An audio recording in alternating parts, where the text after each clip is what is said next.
Bonsoir tout le monde. Oh, vous n'êtes pas content que je sois ici? Bonsoir tout le monde. Oh, je suis content. Moi et ma femme, nous sommes contents du temps que nous avons passé ici. Et c'est un plaisir et une bénédiction d'être avec vous au cours de ces quelques jours.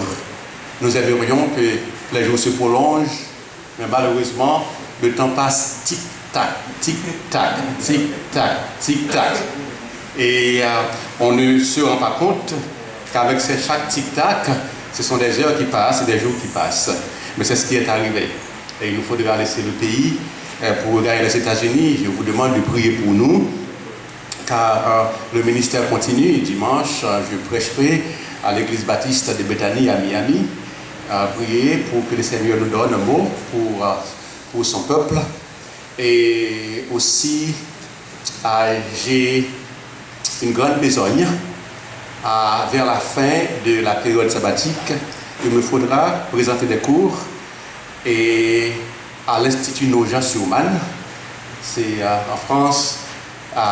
Je vous demande de prier le Seigneur pour qu'il me prépare pour cette tâche. Je serai en France pour 2 semaines pour présenter ces cours.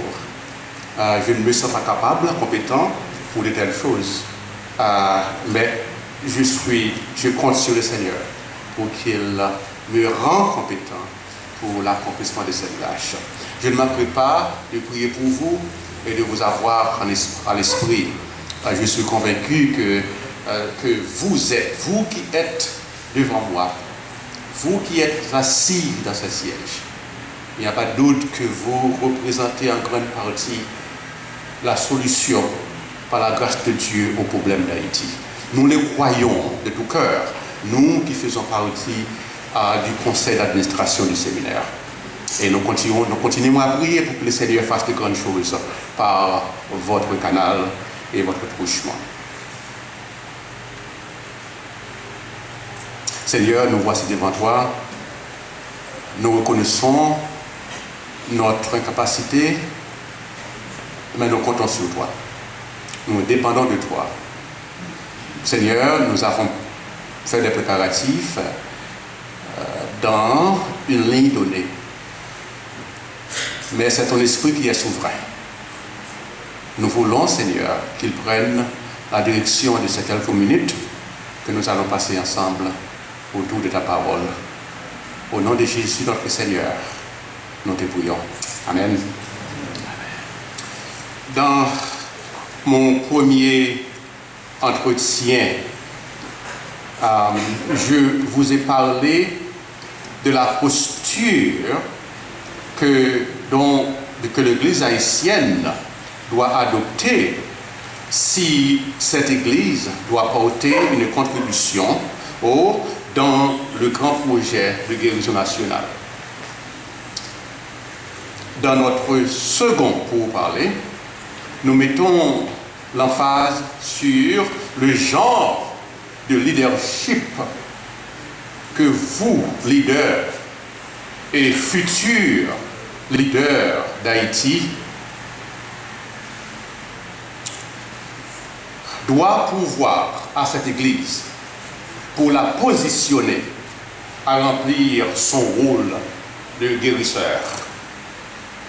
Aujourd'hui, je voudrais m'attarder sur le mode de vie que vous et moi devons mener s'il nous faut poursuivre la voie du progrès tant dans le domaine spirituel que dans la sphère de la vie en général. Le thème ainsi donc est comme suit: un plan pour une vie progressiste. Par faute de temps, je ne m'attarderai pas pour faire ressortir les implications de la réflexion que je vais vous offrir pour la vie quotidienne en général.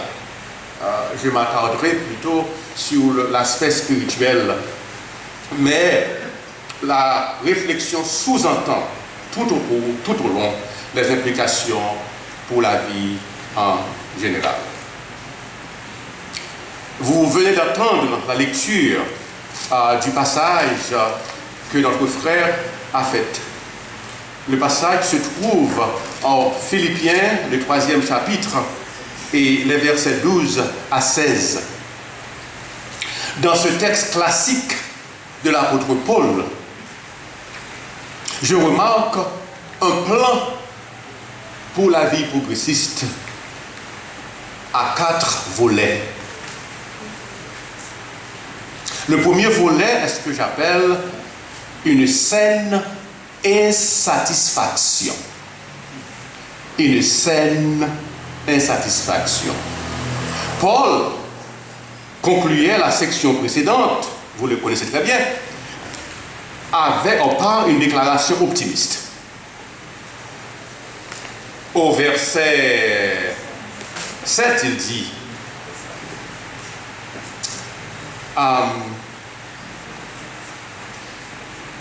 mais ces choses qui étaient pour moi des gains, je les ai regardées comme une perte à cause de Christ.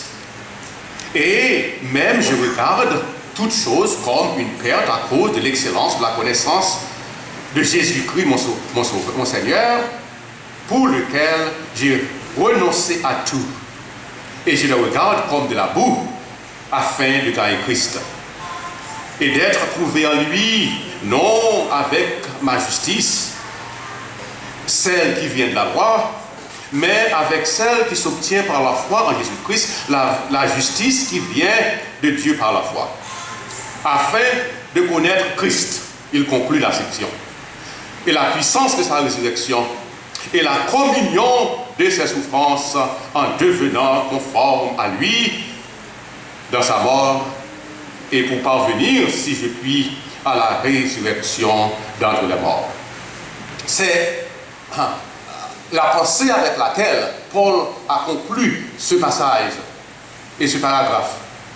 Mais Paul s'inquiétait que cette déclaration donnerait l'impression que sa spiritualité était parfaite, qu'elle était complète. C'était une déclaration très optimiste. Je veux connaître Christ.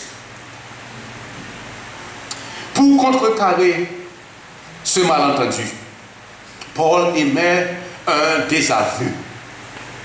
Le but de ce désaveu est d'exprimer son sentiment de frustration personnelle concernant le lent progrès de sa vie spirituelle.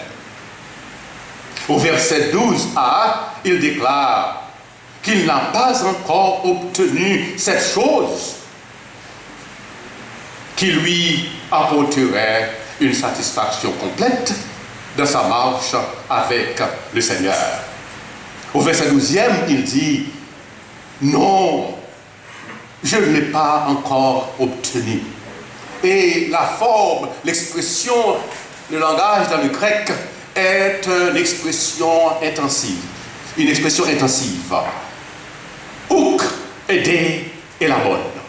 Ouk, c'est l'expression forte de la négativité. Je ne l'ai pas encore obtenu, dit-il. Cette chose qui me donnerait une satisfaction complète de ma marche avec le Seigneur. Et pensant que peut-être certaines personnes peuvent rater de saisir le caractère sérieux de sa propre reconnaissance de son imperfection, il réitère la même pensée au verset 13a, mais cette fois-ci avec beaucoup plus de force, avec beaucoup plus de passion et beaucoup plus d'emphase. Il dit « Frère, vous écoutez la passion. Frère, écoutez-le bien. Je ne pense pas l'avoir saisi. » Et il s'agit ici d'une traduction très faible du grec. Adelphoi, ego et mauton ou logizomai. Adelphoi, frère. Ego, moi-même. Et mauton. En grec, on n'emploie même pas le pronom personnel. Car le pronom est inclus dans le verbe. Mais ici, l'apôtre Paul emploie ego, qui est le pronom personnel, mais aussi la forme intensive. Ego et mauton. Moi-même, je vous le dis. Moi, l'apôtre Paul, je vous le dis. Je ne pense pas. Logizomai. Je suis rentré en moi-même. Je considère les différents aspects de ma vie. Et la conclusion est que je ne pense pas l'avoir déjà saisi. Le but, dit-il, n'a pas encore été atteint. La sanctification n'a pas encore été rendue parfaite. L'étage ou l'étape finale, ultime de notre transformation à l'image de Christ continue à m'éluder et à me fuir. Écoutez-moi bien. Ceux qui grandissent en Christ sont ceux qui souffrent d'une sainte frustration. Ceux qui souffrent de mécontentement saint, d'une saine insatisfaction. Écoutez-le bien, un aveu sincère que nous sommes toujours loin d'atteindre notre cible spirituelle est une condition sine qua non de notre progrès dans ce domaine. Car mes frères et mes sœurs, au moment où nous pensons que nous sommes arrivés, en ce moment-là, nous cessons de grandir. À cette heure même, nous commettons l'arrogance spirituelle. Et l'arrogance spirituelle conduit à l'atrophie spirituelle. Et l'atrophie spirituelle, à son tour, mène à la banqueroute spirituelle. Et la banqueroute spirituelle conduit au naufrage spirituel. Ceux qui grandissent en Christ sont ceux qui ont toujours soif, une soif inaltérable de Christ, une faim constamment insatisfaite de lui.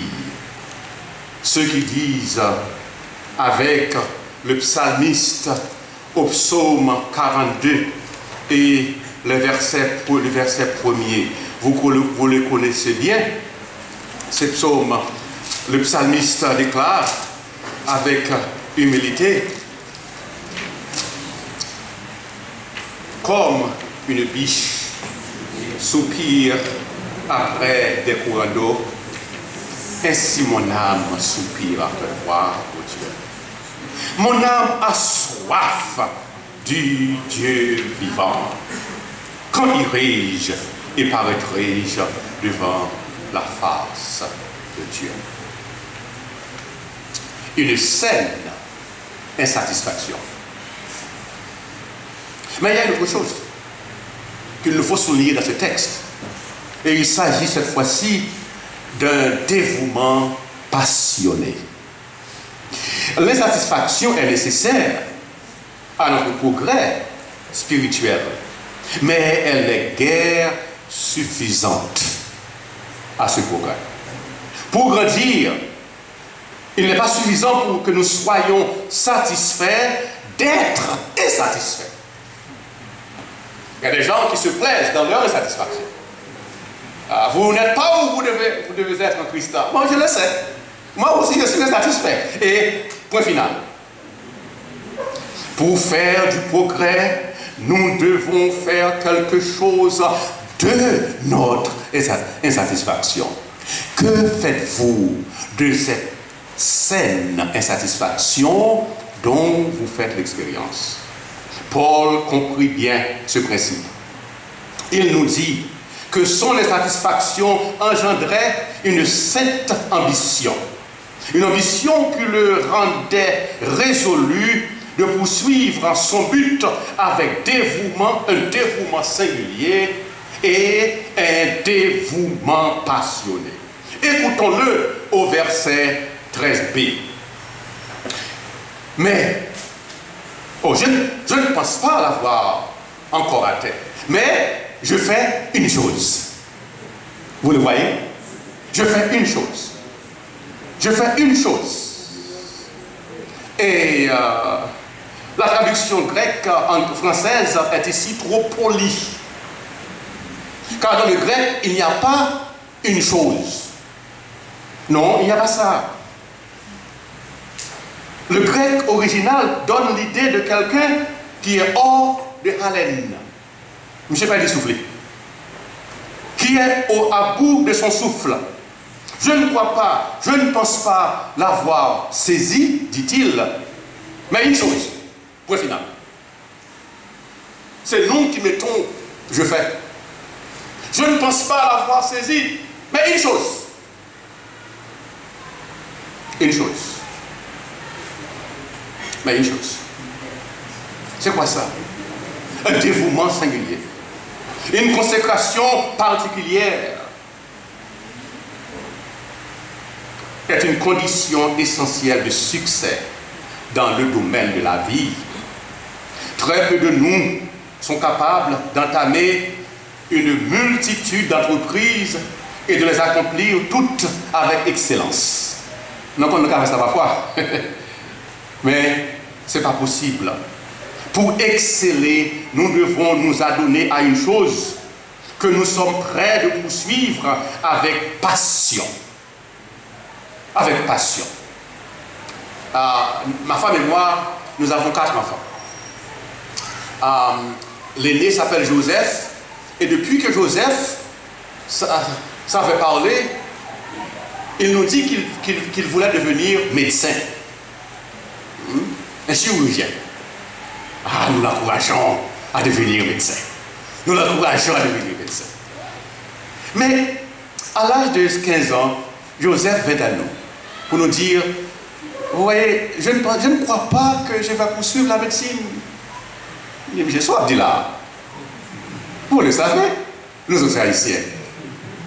Qu'est-ce que vous dites? Vous ne voulez pas être plus médecin? Pendant 15 ans, c'est ce que tu disais? Il m'a dit, non papa, j'ai commencé à faire de la musique depuis que j'avais 4 ans, à jouer le piano, et je voudrais être musicien. Je lui dis, musicien Joseph, on ne peut pas avoir une vie lucrative avec la musique. Il dit, papa, et j'ai essayé de le persuader. Joseph, la musique, ok. Ne peux-tu pas faire la musique et la médecine aussi? Tu sais, il y a des musiciens, il y a des médecins qui peuvent guérir avec la magie de la musique.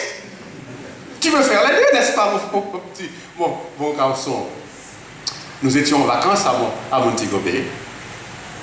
Et je l'ai amené, nous partions seuls dans la voiture pour exercer une sorte de pression, d'influence, de disons. Joseph, penses-tu que tu veux faire la musique au lieu de la médecine? Oui, papa, c'est ce que je veux faire. Quelques semaines après, nous nous sommes rendus à l'école de musique à la Jamaïque. Et Joseph devait présenter un concert. Et c'est alors que je me suis rendu compte qu'il ne pouvait pas poursuivre la médecine et la musique. Le genre de musique auquel il s'intéressait demandait un dévouement passionné, un dévouement singulier. Et maintenant, notre garçon est compositeur. Il est maintenant en Allemagne où il poursuit des études en ce sens avec sa femme. Un dévouement singulier. Il en est de même sur le plan spirituel.